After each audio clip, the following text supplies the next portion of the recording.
Hello parents, and welcome back to the Preschool Milestone video series. Thanks for sticking with us.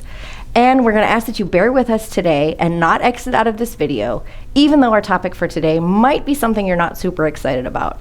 Today we're going to be talking about human sexuality. But it's going to be okay. We're going to be teaching about how you can talk to your children, about how God has designed them and created them to be uniquely who they are. So bear with us, don't move that mouse. We're going to try and make this as painless as possible. Because here's the thing, parents. I would bet that all of the things that have made us nervous or do make us nervous as parents, from having to change that first diaper to knowing when to sign them up for school or looking ahead and thinking about teaching our kids to drive, the thing that parents look forward to the least and with the most trepidation and fear is knowing when to have the talk. And we probably never in our wildest dreams thought that preschool would be the right time to do that, but it really is. And you might be thinking, seriously? Now? We're going to do this now? Well, the simple answer is yes, but let us explain. So the key factors here to keep in mind as you talk about sexuality with your preschooler is, one, this is the perfect time to have age-appropriate conversations with your child. Okay, keyword age-appropriate. And the second thing is to look at this with the best perspective is that you are laying the groundwork and foundation for future conversations that you're going to have. And the payoff will be huge. Preschool is the right time to begin this conversation with your children because children ages 3 to 5 are in the right developmental stage. They're starting to recognize that the world is a larger place than what they used to know. They're starting to be responsible for their bodies in a new way, think of their potty time. And they're also starting to recognize that there is a difference between boys and girls. So having these conversations now in an age-appropriate and positive way will help them because here's what we know about puberty. The attitudes and feelings that we attach to this conversation now when they are children will resurface when they hit puberty. So if we handle this conversation when they talk about human sexuality now as a preschooler with shame or embarrassment, when our children hit puberty, they will feel shame and embarrassment over this topic. However, the reverse is also true. If we handle this topic with them now, with grace, with openness, with honesty, when they hit puberty, they will be expecting us to handle this with grace and openness and honesty. And here's another great thing about having this conversation about sexuality with your preschooler. Right now, you are the absolute authority in their life, and that's a great thing to be, especially when it comes to having this conversation. You get to be the filter of what they get to know, what they get to hear. And if you handle this conversation with frankness and openness and sincerity, it's going to pay off in the long run in the end.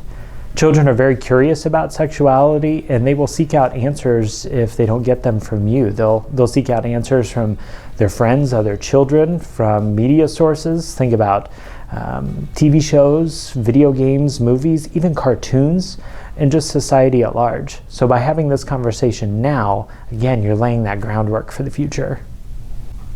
Now we understand most of us did not experience the kind of intentionality with this topic of conversation that we're talking about with our own parents. Not because they didn't care, but our world was definitely a different place. For one, the culture was not set up quite as adamantly against what a biblical view of this topic is. And two, because of media and technology, we're having to have these conversations so much earlier because they're revealing it so much sooner with a negative and definitely a non-biblical perspective. So none of us maybe have a great bank of experience to draw from in teaching this to our children, but that's okay. This is where our faith community can really be a blessing. One of the tools that you're going to receive in this class is the book, Why Boys and Girls Are Different. And this is a great resource. It's from Concordia Publishing House, and it's part of their sex education series.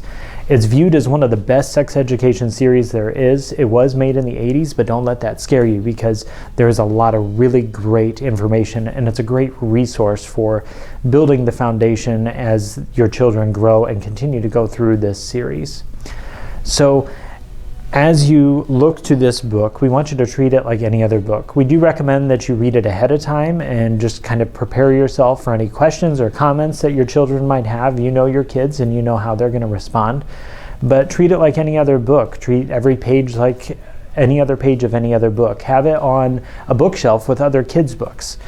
Your kids are going to see this and they're going to know that it's a topic that's okay for them to broach with you. A lot of the communication on this topic is nonverbal. So if we treat the book as something separate, no, we're going to put this away in a secret place, your kids might start treating it that way as well. So we really encourage you to put it in a place that they have access to it regularly, and it's something that you can read regularly as well. And so remember, if you're feeling embarrassed about this, your kids will probably pick up on that negativity as well. So if we start having this conversation now, it's a great time to get over that embarrassment, because then in the future we won't be as embarrassed to have the conversation with our teenagers when that time comes. Now, this book won't cover everything, but we will continue to equip you along the way. And there's a lot more resources that are in your folder, so if you want to get more into this and get some more guidance, those resources are available to you. Now, we realize that opening up the topic of sexuality with your child can be a very nerve-wracking thing. So here's a couple more tips from the trenches. First off, if your child asks a question, go ahead and answer them. You are communicating with them that you are open and available to them and willing to talk about any topic, any question, so that when they have questions now and when they have questions in the future, they will continue to bring them to you, which is where you want them to bring them, not to anyone else. You are the authority. You want them to bring them to you. So, but along with that, make sure that you're answering the question that's being asked. It's okay to ask for some clarifying questions just to make sure that you're understanding what it is that they're really asking.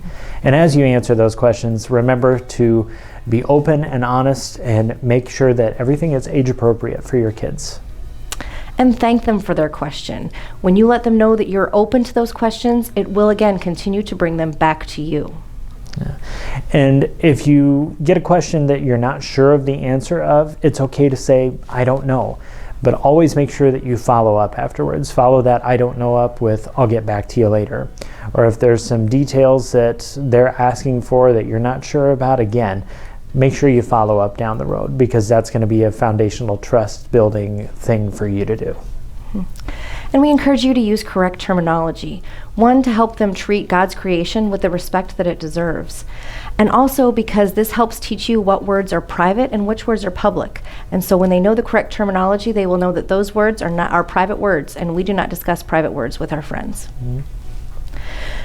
Now again, the whole goal is to establish that you are the authority and to lay that foundation so that we will teach our children that we are open and willing to talk with them about this topic or anything else that comes up. We want to share with you a little video now about a family that has really bought into this idea and has laid a lot of found work since their children were young and is now seeing the benefit of that with their sons as teenagers. We didn't have this preschool milestone class when our twins were small, and this would have been very helpful because one of the things that I did wrong was try to shield my kids from basically everything that I felt was inappropriate for them at the time. And when they got into school, preschool and kindergarten, I quickly realized that they were exposed to things, whether that be little conversations with friends or just certain bad words and things that they were coming home and talking about. And I realized I could not shield them, and we started having conversations about their body and about words that they may have heard, and just little age-appropriate conversations with them, and it was very, very helpful. So it just started opening up a dialogue with them that we continued over the years, and that was much more helpful than to try to shield them from everything, which is what I thought was the right thing to do, but very quickly learned it was not. Don't you agree? Yeah, I would agree 100%, because what happened is the kids go off to school, and you realize that for 5, 6, 7 hours of the day, you no longer have control of the content that the kids are absorbing. And it doesn't matter if they're kindergartners, first graders, second graders. It just seems like we had lost control. Now, things weren't bad. Things weren't out of control. I mean, everything was age appropriate, but we were no longer the ones controlling the content that our kids were hearing. And so it was important for us to get control back and to be able to teach them things about sexuality, about their bodies in an age-appropriate manner, so that way they could make the best decisions and have the best opportunities going forward. Well, and not only that, but by starting those conversations with your children when they're young, you become the expert and you are the trusted person. So when they do hear things at school, then they know, hey, we have already talked to mom and dad about this, so then they come home and they ask you, and then you build that trust foundation with them. And so then a lot of the conversations that we had from then on out were conversations that they came home and started with us. And so it just built that trust, and then moving forward, it was just a really effective way to handle those situations. So we're really thankful that we realized that and started it, and we plan to do things differently with Jacob. And so you guys have this opportunity with this preschool milestone class to start off on the right foot with your kids with an open, age-appropriate conversation about this. So you're lucky. Don't make the same mistake that we did. And what we also noticed was, and I'm glad you brought up that point, Rachel, because one of the things that we notice is kids pick up this information from various sources, and you guys know the sources. Is it on the bus on the way to and from school? Is it social media? Is it their friends? Is it in class? Where are they hearing these influences? And we learned very quickly that kids are curious and they're going to talk about things. And we wanted, like you said, establish ourselves as the authority, so that way when they have questions, rather than going to their friends or their peers or listening to something on social media or some other source, they come home to mom and dad, who are the experts, who are their trusted people in their lives, and say, Mom and Dad, what about this? What about that? I heard this at school. What does this mean? And one piece of advice that we were given very early on was, we told our kids, never be embarrassed to talk about something that God has created. And that advice that we gave our kids really helped put everything into a safe context. That, I can talk to mom and dad about this, And as kids grow, their bodies change, Sure. Their lifestyle, everything starts to change every year they get older. And so we wanted them to come to us and say, okay, something's happening. This is God's design. Mom and Dad, what do you think? Or what about this? And so that was really helpful to us. Phew, you made it through the tough part. Good job. Thanks for sticking with us. The final thing we want to talk to you about in this video is about dating your child. Now, don't let the term dating scare you. All we're talking about here is spending intentional one-on-one time with your child. One of the greatest benefits of dating your child is that it gives you the opportunity to model to them what a loving, positive relationship looks like. Remember, you as the parent have the greatest influence on their lives, and if you don't show them what this relationship looks like, the world will. And since this is the one area where our world has gone a little crazier in recent years, it has never been more important for parents to speak into their child's life about what it looks like to be a godly man, a godly woman, and that God has a special design and plan for them as a boy and as a girl. And it also gives you the opportunity to model what kind of relationship they should expect from the opposite gender.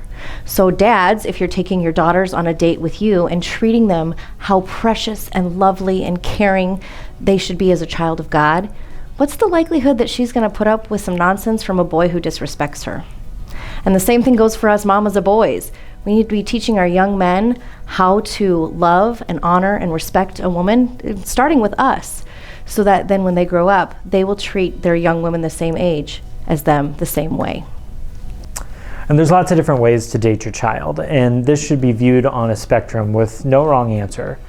Take some time to do something that's special and meaningful to you and your child, and make sure you do it on a regular basis, whatever that looks like for you. And give this time a special name. Maybe it's daddy time, or super mom time, or a dynamic duo, or my buddy and me. Whatever the case, make sure that it's something special for you. And on your dates, make sure that you incorporate the 3 T's: time, touch, and talk. First, give them time. That means that you're going to set the side apart as something special. You're going to put it on the calendar. You're going to be fully engaged in the moment. And you're going to take that selfie with them to show that, yep, we did this. And then you're going to put your phone away. And your child will recognize your undivided attention, and that will be so special to them. And second is touch. Preschoolers are at an age where physical touch is such an important way for you to show love to them. Hugs, kisses, tickles, high fives, hand holding, lap time, whatever that may be. Embracing them and showing them that they are loved in that way is such a critical thing for you to do. But that doesn't just apply to your little ones. As your child gets older, physical touch is still an important thing to do for them as well. Mm-hmm. And finally, let them talk. You can have them share stories about what they're like and engage with them about the things that they're doing. Tell them stories about your own childhood and the things that you liked at their age. My boys love hearing stories about what they were like as babies and the silly things that they used to do. And we've also had very serious and in-depth conversations about who would win in a battle between Darth Vader and the Incredible Hulk. So it doesn't matter what you're talking about. The love relationship is shared just by you engaging in what they're saying, showing them that they're valued and important, and that you will listen when they talk to you. And remember to remind your children that there's nothing that they can do to make you love them any more or any less. And here's the great thing about everything that we just covered. God wants this for you and your children. God's going to give you grace when you mess up, just like he gives your children grace too. And so long as you remain active and engaged in your child's life, you're going to see the plan that God has for them played out. And it's an incredible thing to witness, and it's something that you can be proud of as you see the foundation that you've laid continue to grow and build in the future to come. This is a journey, and we are so excited and honored to be a part of that journey with you. So may God bless you and your child in the weeks and years to come.